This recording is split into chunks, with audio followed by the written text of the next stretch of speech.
Angular displacement and linear displacement 2 marks साठी हा प्रश्न विचारला जातो आणि एकदम सोपा आहे. मात्र नेमकं रिलेशन काय ते आपल्याला बघायचं. आता कन्सिडर करा, इथे एक फिगर आहे आपल्याकडे, ठीक आहे.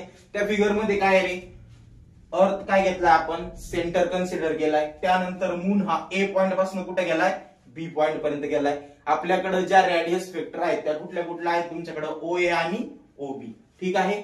आणि यांनी जी काही आर्क लेंथ ट्रॅव्हल केली तिला काय म्हटलंय मी, डेल्टा एस म्हटलेलं आहे. एकदम सोपं आहे, यात काही कन्फ्युज होण्याचं कारण नाही.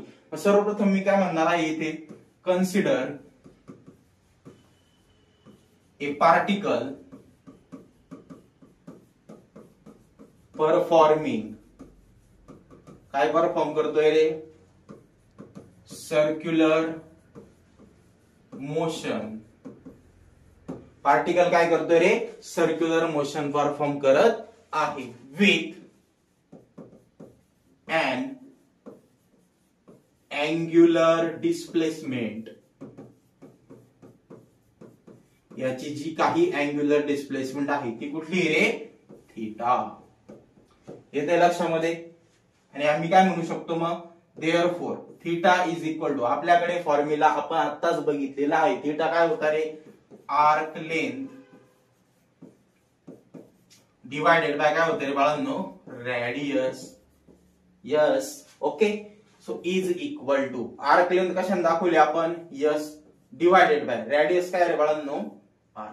ठीक आहे. म्हणजे आपल्याला जो फॉर्म्युला मिळाला तो काय झालाय तुमचा, theta is equal to yes upon काय आहे, आर आहे. आता त्यानंतर आपल्याला एक महत्वाची गोष्ट आहे ती पण माहिती आहे की linear displacement of a object is equal to काय असते रे, यस असते. लिनियर डिस्प्लेसमेंट कशाने दाखवतो आपण, यस ने दाखवत असतो. मग इथे काय म्हणता येईल तुम्हाला, देअरफॉर आता हा थीटा इज इक्वल टू काय आपल्याकडे, थीटा इज इक्वल टू आहे यस अपॉन आर, बरोबर आहे की नाही.